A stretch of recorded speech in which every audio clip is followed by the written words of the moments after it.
What if the man the FBI trained you to hunt is the same man who saved your life?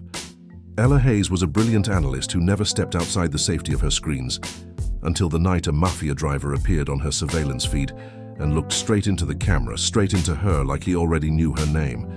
She should have reported him. She should have walked away. She should have run.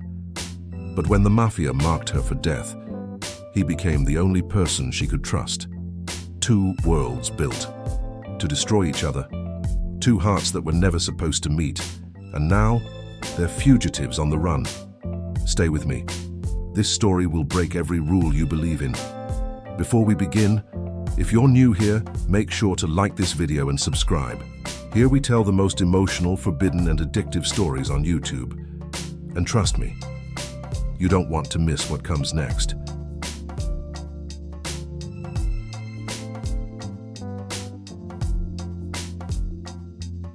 Ella Hayes had solved hundreds of cases from behind her glowing computer screens, but none of them ever felt personal.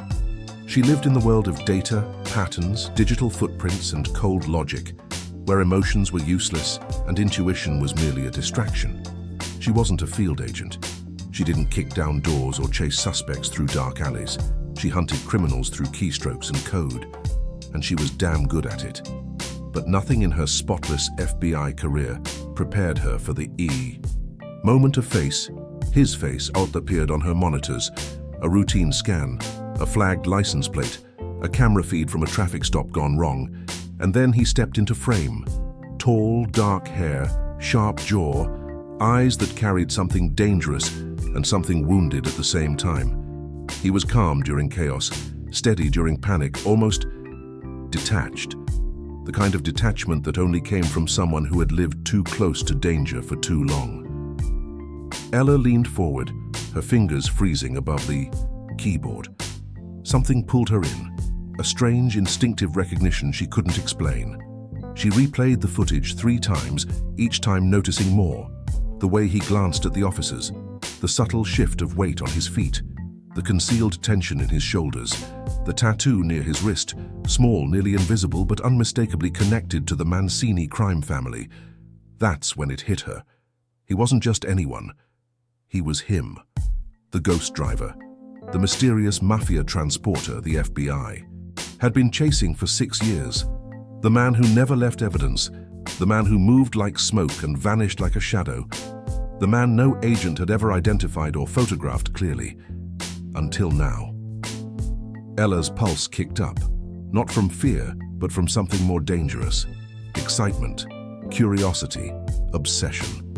She zoomed in on his eyes, and for a split second, a fraction so small it could have been a glitch, he looked straight into the camera, straight at her, like he could see her watching, like he could feel her there. Ella blinked and sat back. That was impossible. Cameras were one way. No one could sense being watched through a screen. Still, her heart thudded painfully. "Who are you?" she whispered. She pulled up his file, except there was no file. No fingerprints, no birth certificate, no arrest record, no digital trail, not even a real name. The only thing the FBI had was his code name. Ghost Wheel, the Mafia driver who made people disappear. But that day, Ella did the impossible. She broke his anonymity, and she did it by accident. She should have reported it immediately. Protocol demanded it, logic required it. But instead, she hesitated. Just for a moment, just long enough to make the worst, and most important, mistake of her life. She kept him on her screen. She watched him drive away. She memorized the way he moved, and without realizing it, she crossed a line. Because at that same moment, miles away, sitting behind the wheel of a blacked-out car, the Mafia driver lifted his phone. A message flashed from an unknown number. "Someone inside the FBI found you, find out who." His jaw tightened, his eyes darkened, and for the first time in years, he felt something. Someone was watching him. Someone smart. Someone dangerous. Someone who had just become his target. Neither of them knew it yet, but this was the beginning of everything. Ella knew she shouldn't have kept watching him, but she couldn't stop. She replayed the footage like a song stuck on repeat. studying every detail. The way he glanced around before stepping back into his car, the slight limp that suggested an old injury, the calm precision in his movements. Everything about him contradicted what she knew of Mafia enforcers. They were reckless, loud, emotional. But him, he moved like a soldier, he observed like an analyst, and he drove like a ghost. Ella leaned closer to the monitor, her heartbeat thudding with an intensity that felt wrong for an FBI analyst. She told herself it was professional curiosity, nothing more. But deep down, she knew that wasn't the full truth. She was fascinated, drawn in, hooked. And then she made her second mistake. She sent him a message, not intentionally, not in the way someone sends a text or an email, but through a sequence of digital breadcrumbs embedded in a camera ping, a traceable blip that only someone extremely skilled would notice. A signal, a whisper in the dark, a challenge. She didn't even realize she had done it. She was working. Too fast, typing too furiously, trying to link the footage to the federal network. But the encryption protocol she used wasn't standard. It was her own creation, a signature she'd built over years of coding, a signature someone like him could detect. And he did. Miles away, the Mafia driver, known to the underworld only as Ghost Wheel, felt a vibration in his phone and glanced at the alert. His brow furrowed as he read the unusual digital fingerprint embedded in the feed. Someone was watching him. And they wanted him to know it. Ghost Wheel didn't panic, he never panicked. He analyzed. Someone from the FBI had breached his anonymity, used a custom encryption sequence, and pinged him intentionally, or so it appeared. No agent should have been able to access this channel. No agent should have been smart enough to crack the system Mancini's tech division considered unbreakable. But someone did, and that alone made this person dangerous. He opened his secure laptop and traced the signal back. Not fully, but enough to learn who within the FBI had eyes on him. Ella Hayes, federal analyst, top of her class, photographic memory, cyber intelligence specialist. His lips curved into something that was not quite a smile. "She found me," he murmured. Most agents were predictable, stupid, loud, but this one was interesting. He drove to a secluded road outside the city and parked, the engine still humming as he considered his options. He could kill the signal. He could kill her access. He could kill her. But something in his chest tightened at the thought. A warning? A hesitation? A curiosity? He typed a message into his encrypted terminal, a message that should never have existed between Mafia and FBI. "Why are you looking for me?" Ella froze when the reply flashed across her screen. Her stomach dropped. Her throat tightened. Her hands shook over the keyboard. He wasn't supposed to reply. He wasn't supposed to even detect her. He wasn't supposed to know she existed. But he did. And now. He was talking to her. She stared at the blinking cursor, unable to breathe, unable to think, unable to decide between fear and adrenaline. Then, before she could respond, another message appeared. "If you want to find me, you will." Her breath caught. Was that a threat? A warning? An invitation? She didn't know. All she knew was that she should report this to her supervisor immediately. Protocol demanded it. Logic demanded it. Her career depended on it. But her heart, and something, deeper, darker, and far more dangerous, whispered, "Don't. Not yet." Somewhere on that empty road, Ghost Wheel leaned back, watching headlights pass by in the distance. He had questions, he had suspicions, but more than anything, he wanted to meet the woman bold enough, brilliant enough, reckless enough to find him. And Ella, staring at the glowing screen, felt the same unexplainable pull. Two worlds that should never touch had just taken their first step toward collision. Ella barely slept after the unexpected messages. She told herself it was fear, fear of what she had triggered, fear of the unknown consequences, but that wasn't entirely true. A part of her, the part she tried hardest to deny, felt something else. Anticipation, curiosity, a pull she didn't understand. She spent the next day in the FBI's cyber lab surrounded by screens and agents, but all she could think about was him. Every time her system pinged, her pulse jumped. Every camera feed felt like a window he might suddenly appear in. Every dark sedan on surveillance looked like his. By 10 p.m., she forced herself to go home. Maybe there, in her quiet apartment with its soft lamps and familiar walls, she could finally breathe. She showered, changed into an oversized t-shirt, made tea, tried to read. Nothing worked. She felt watched, not by a threat, but by fate itself, as if something was standing right outside the edge of her life, waiting for permission to enter. At 1:14 a.m., someone knocked on her door. 3 slow, deliberate knocks. Ella froze. Every cell in her body screamed danger. She reached for her phone, for her weapon, for anything. Then she heard it.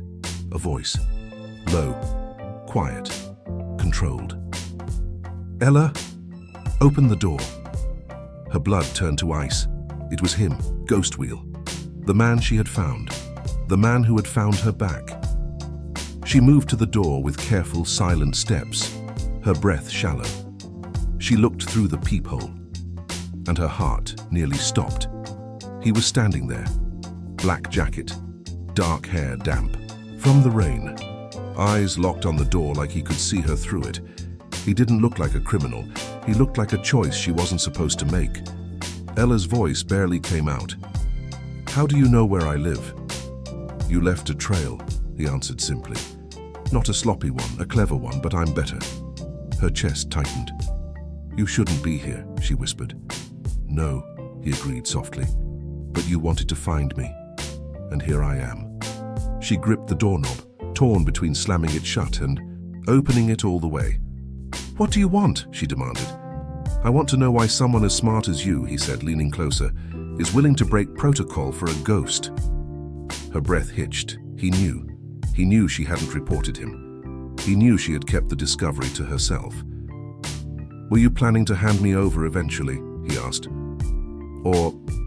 His eyes lowered to her lips, just once, before returning to her gaze. Is that not why you're looking for me? Ella felt heat rush through her body. She hated the way he affected her, hated the way her logic melted under his voice, hated the way her pulse betrayed her. But more than anything, she hated that he wasn't wrong. Tell me the truth, he murmured. Why me? She should have lied, should have said it was duty, should have said she wanted to put him behind bars. Instead, her voice came out barely a breath. I don't know. Ghost Wheel exhaled slowly, as if he'd been waiting for that answer. Then he pushed the door open, not fully, not aggressively, just enough for her to either let him in or stop him. Ella didn't move, not forward, not back, just stood there, trembling. He stepped inside. The door clicked shut behind him, sealing her fate with it. For the first time she saw him up close, the faint scar along his jaw, the exhaustion buried in his eyes, the quiet power in the way he carried himself. He wasn't what the FBI files claimed. He wasn't what the Mafia whispered about. He was something else entirely. Something dangerous, something magnetic, something she should have feared more than anyone. Now, he said, voice low enough to steal her breath. Let's talk about what we've started. Ella swallowed hard, because deep down, she already knew. Whatever this was, it was no longer professional, it was no longer safe, and it was no longer something either of them could walk away from. Ghost Wheel didn't sit. He didn't pace. He didn't look around her apartment like a criminal searching for exits or weak spots. He simply stood there, hands relaxed at his sides, posture calm, like a man who knew exactly who he was, exactly what he was capable of, and exactly how much danger she was in, just by being near him. Ella had interrogated dozens of criminals through a screen, but never face to face, and certainly never in her own home. Yet something about him felt less like a threat and more like a shift, a turning point, a moment she couldn't undo. What are you going to do? She finally asked, her voice softer than she intended. That depends, he replied, on why you didn't report me. Her stomach tightened. "You think I'm protecting you?" she asked, trying to sound offended. "Aren't you?" His tone wasn't cocky, just certain. Ella didn't answer. She couldn't. He stepped closer, not enough to touch her, but enough to feel the temperature of his presence, enough to make her pulse skip in ways no federal training had prepared her for.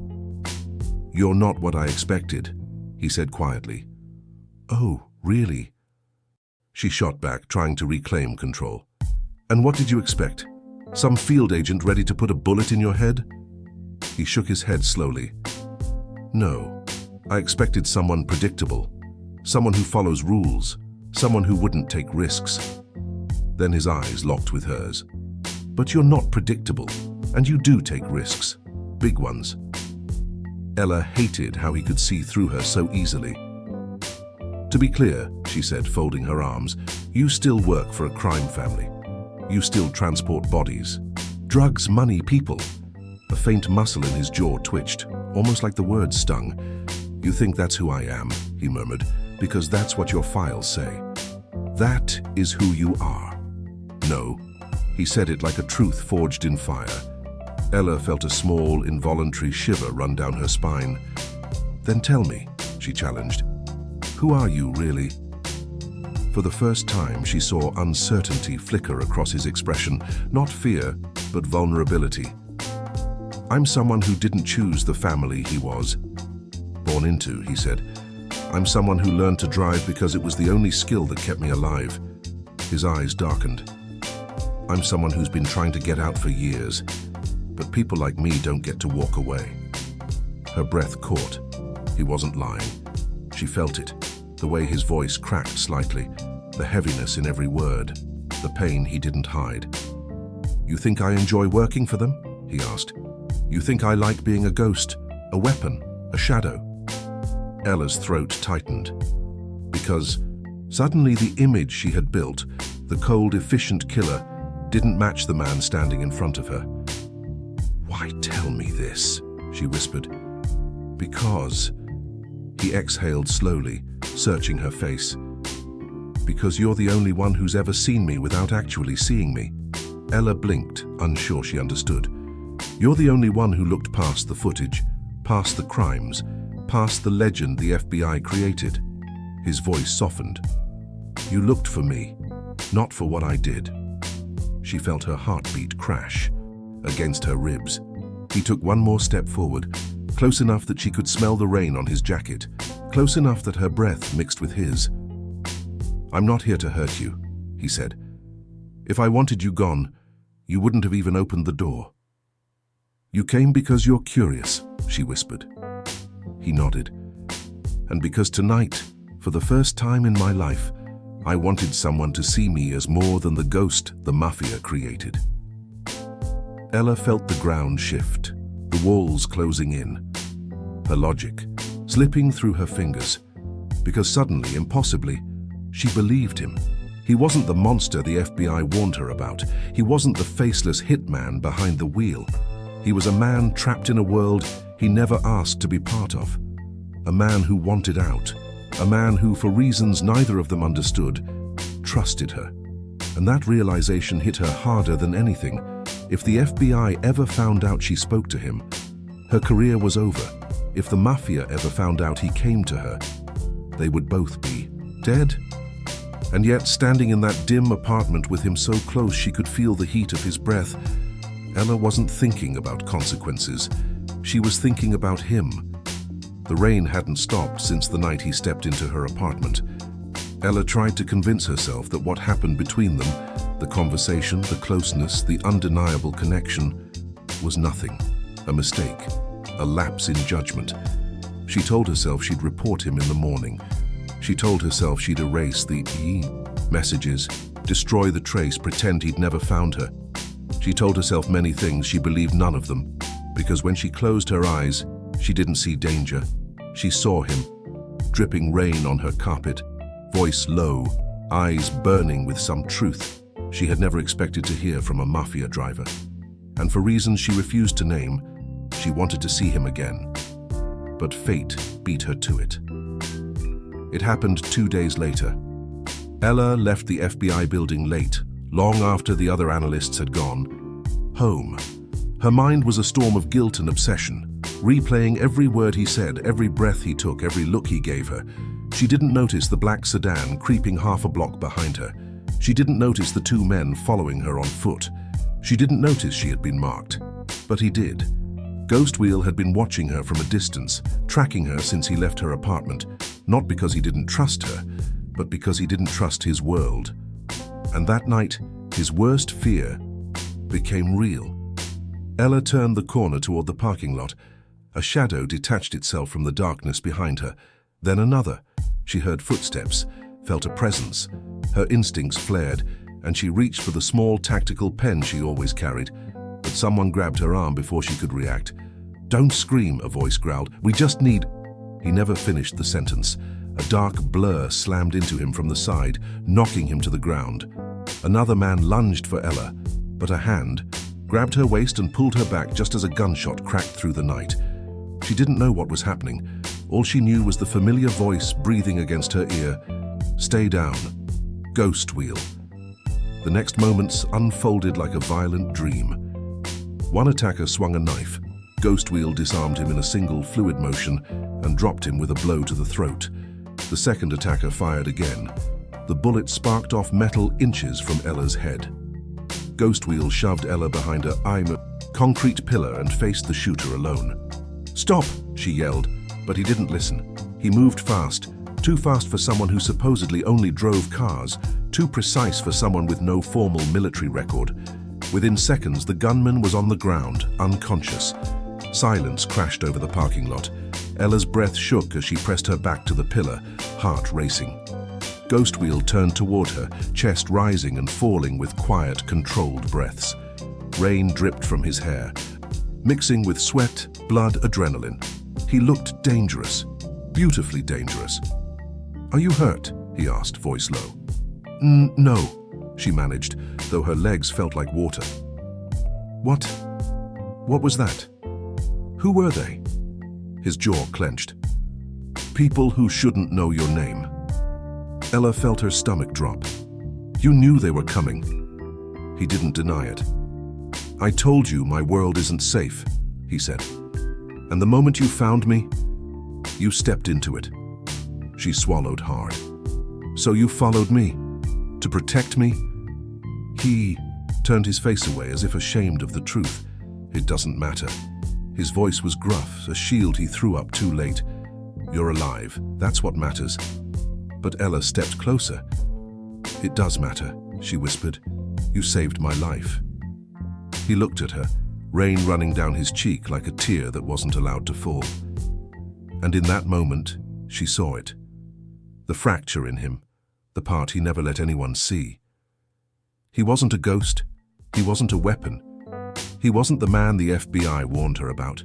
He was someone who would bleed for her, someone who would fight for her, someone who without explanation or logic had chosen her.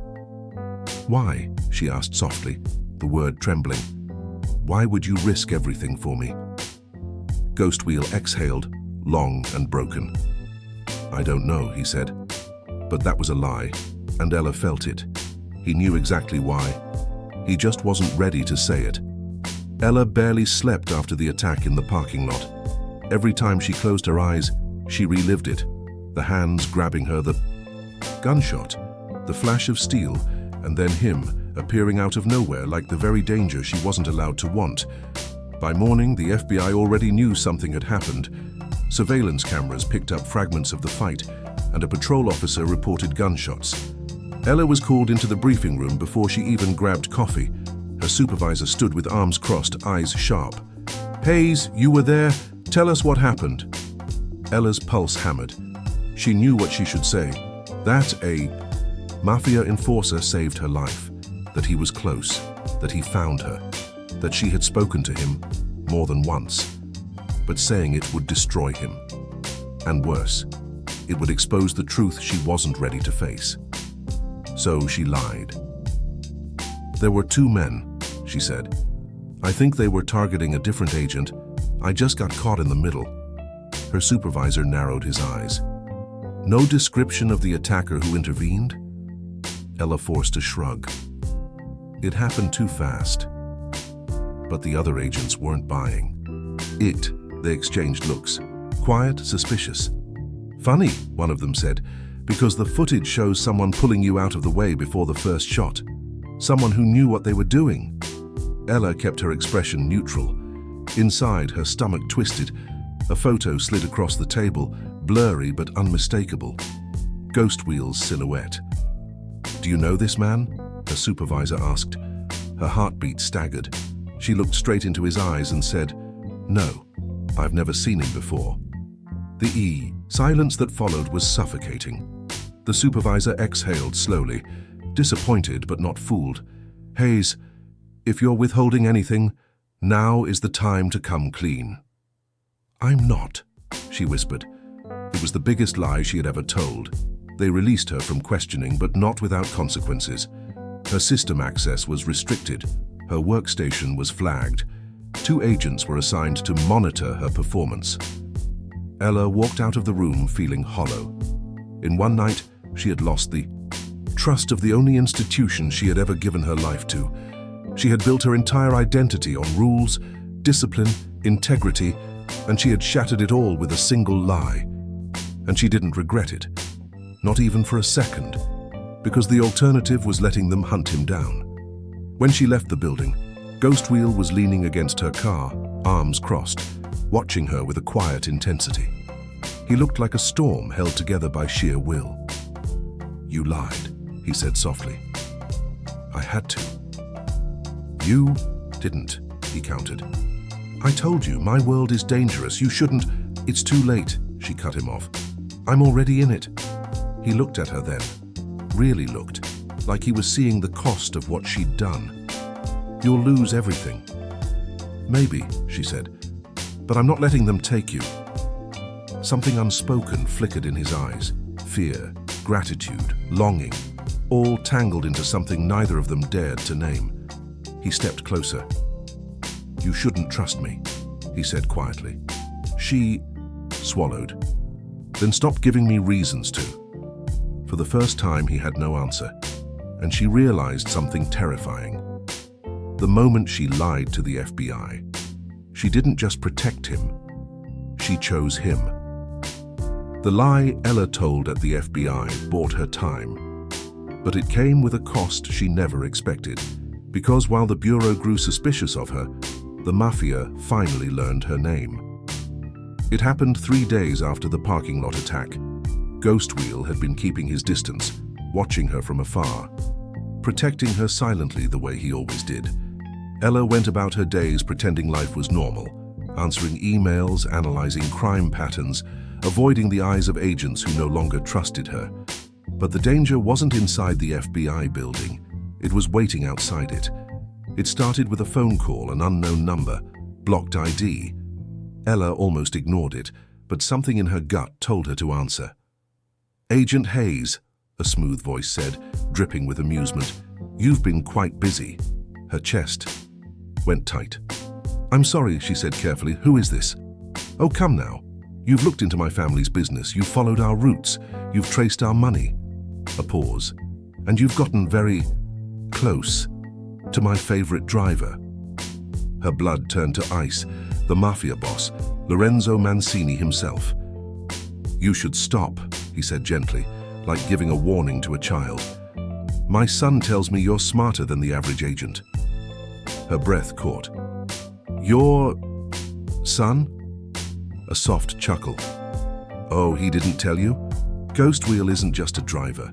He's blood, my blood, which means anyone he talks to becomes my business." Ella felt the floor drop out from under her. Ghost Wheel had never told her that, and Mancini wasn't done. "I don't like loose ends, especially not pretty ones with FBI badges." Her throat tightened. "What do you want?" "To protect my family," he said, "which means removing threats. You're on that list now." The line went dead. Ella's hands shook violently. She backed against the wall, trying to breathe, trying to think. Then footsteps echoed in the hallway, heavy, purposeful, coming straight toward her office. She looked up, just as 2 men in dark jackets approached, not FBI agents, men she recognized from intelligence briefings, Mancini soldiers. Her heartbeat thrashed. Ella turned and ran. The chase through the FBI building was chaos. Ella sprinted through corridors, her mind racing faster than her feet. The Mafia had infiltrated a federal facility in broad daylight because of her, because she mattered to Ghostwheel, and because that made her a liability. She ducked into a stairwell and barreled down the steps, hearing the men behind her. She exited on the sub-level and burst into the parking garage. Dead end. Footsteps closed in. Two shadows stretched across the concrete. She pressed herself against her car, pulse wild, and then a black motorcycle roared out of nowhere, tires screeching. Ghostwheel, helmet on, black jacket, a force of nature descending, straight toward her. "Get on!" he yelled. She didn't think. She ran and jumped onto the back of the bike just as the two men reached for her. Ghostwheel hit the throttle and they shot forward like a bullet leaving the chamber. Gunshots rang behind them. Concrete shattered. Ella held onto him with both arms, heart slamming into her ribs. They burst onto the street, weaving through traffic, speeding past red lights. It was reckless, insane, life-threatening, and yet she felt safer, pressed, against him than she ever had behind her desk at the FBI. Only when they were miles away did he finally stop under a bridge, breath heavy. His voice was rough. "They know about you." Ella swallowed hard. "They said you're Mancini's son." Ghostwheel tore off his helmet, eyes haunted. "I was trying to keep you away from that." "Why?" she whispered. "Because once the Mafia knows your name." His voice cracked, the first time she'd ever heard it happen. "You don't survive long." Ella stepped. Closer, trembling. "They're going to kill me, aren't they?" He lifted her face with shaking fingers. "Not while I'm alive."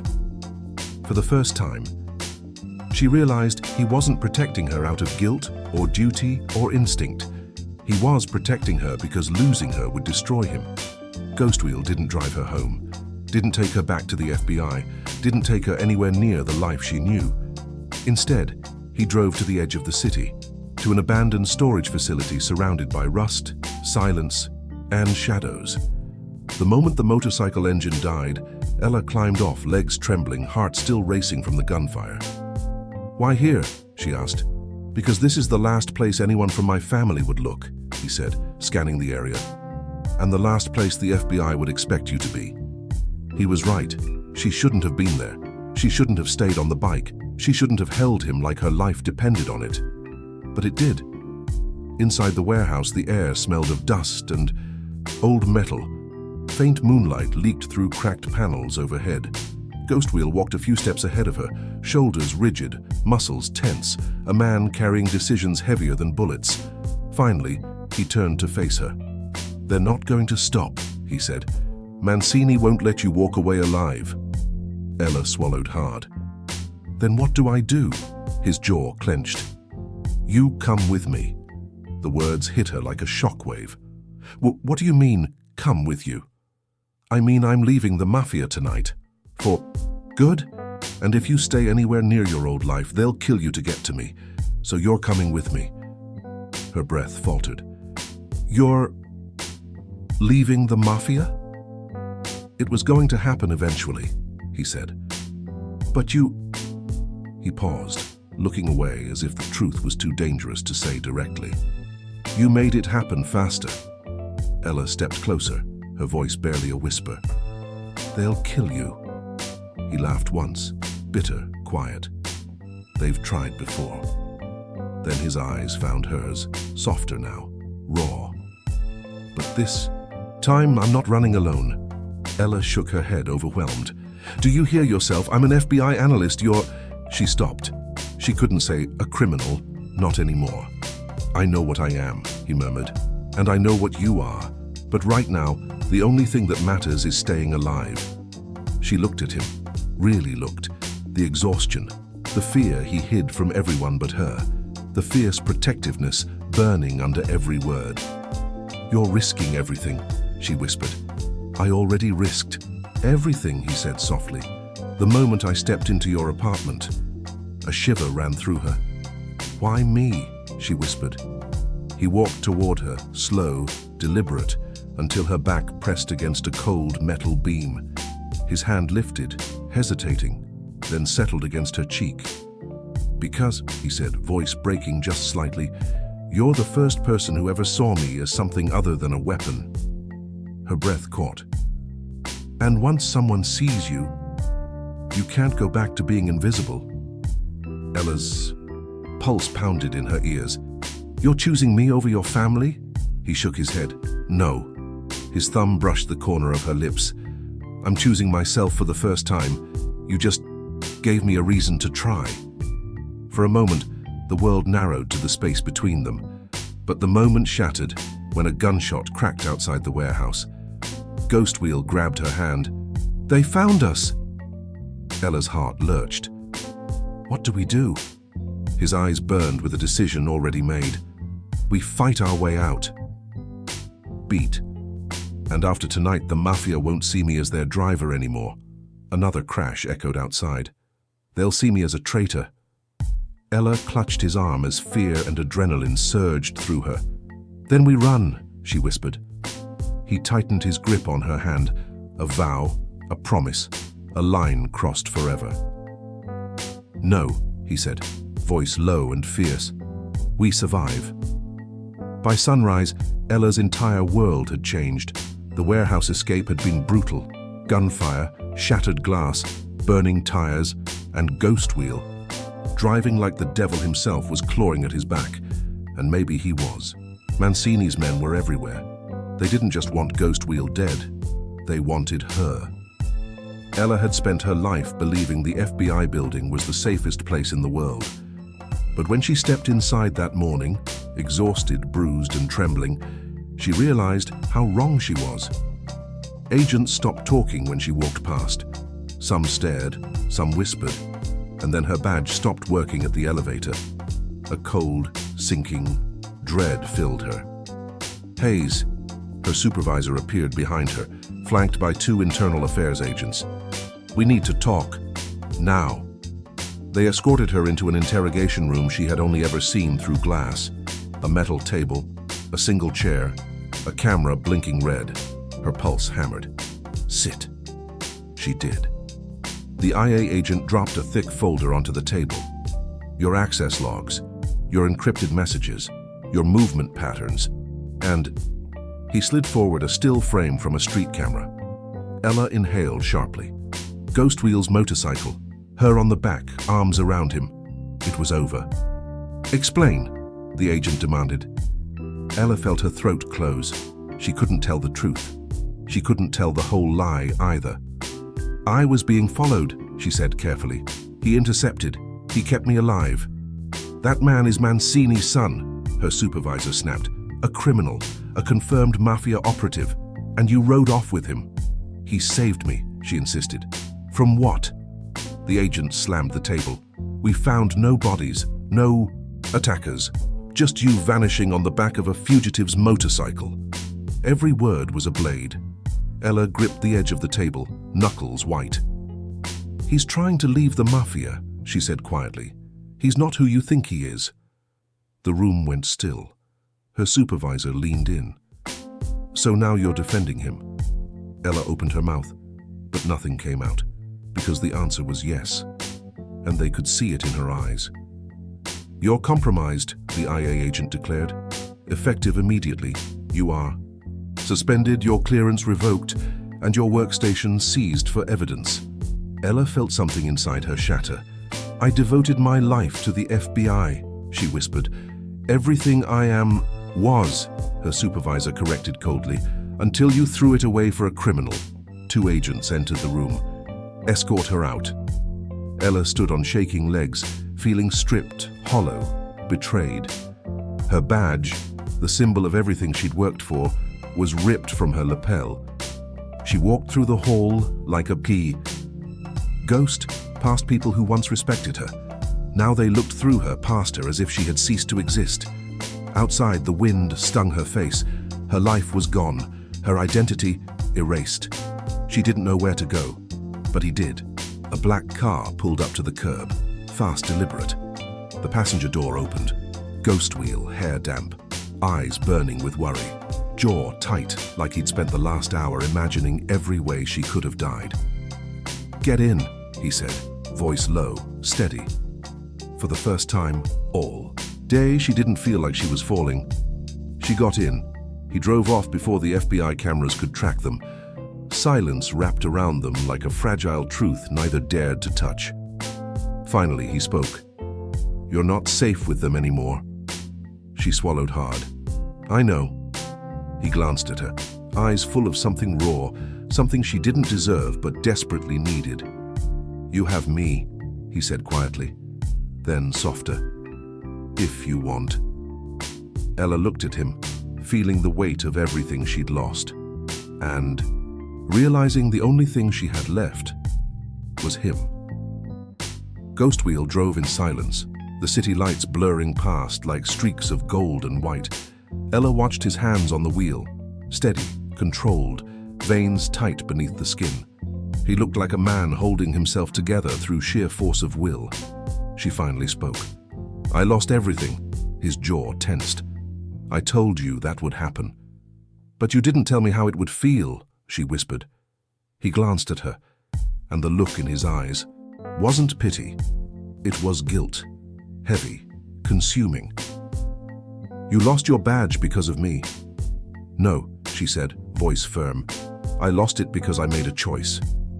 He didn't answer. He didn't have to. He pulled the car under an abandoned overpass, a place hidden from cameras, satellites, and all the eyes she used to trust. Rain dripped from the concrete, the sound echoing around them. He finally turned to face her fully.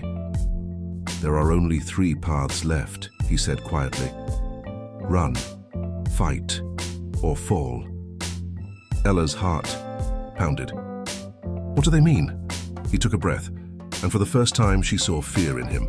Real fear. 1. Run. "We disappear," he said. "You and me, new identities, new lives, no FBI, no Mafia." Ella's breath hitched. "But once we run, there's no coming back." 2. Fight. "We take down Mancini," he said, eyes darkening. "Expose his operations. Use what I know to destroy him." "That would get you killed." He nodded. "And you." 3. Fall. His voice dropped lower, almost a whisper. "We do nothing. We go back to what we were. You walk away from me. I go back to the Mafia, and everything ends before it can destroy us." Ella felt her chest constrict. "That's not an option," she whispered. He gave a broken laugh. "Then that leaves running or fighting." Ella stepped out of the car, needing air, needing space to breathe, to think, to survive her own heart. Ghost Wheel followed her, rain soaking his hair, dripping down his face. "You're asking me to leave the only life I know," she said. "I'm asking you to choose life," he replied. She turned to him, shaking. "And what about you? What do you want, really?" He hesitated. The great Ghost Wheel, the man who never hesitated. Then he stepped closer. So close she could feel the heat of him even in the cold rain. His forehead touched hers. "I want," he swallowed hard, "to stop being a ghost." Her eyes burned. "And what am I to you?" He lifted a hand, brushing a soaked strand of hair from her cheek. "The only person who ever looked at me, like I was more than what I was made to be." Ella's lips parted. "What happens if we choose each other?" He exhaled, not in fear, but in surrender. "Then the world will try to kill us. And if we don't, then we kill ourselves from the inside." Lightning split the sky behind them. The rain grew harder, and in that moment, between danger and desire, Ella stepped into him and kissed him. It wasn't soft, it wasn't gentle, it was desperate, hungry, a choice carved into their bones. He kissed her back like he'd been holding his breath for years. When they finally pulled apart, he pressed his forehead to hers again. "Tell me," he whispered, "run or fight?" Ella's answer came like fire. "Both. We run now, and then we bring your father down together." For the first time in his life, Ghost Wheel smiled, a real smile, something fragile, something hopeful. He took her hand. "Then tonight," he said, we stop being who they made us.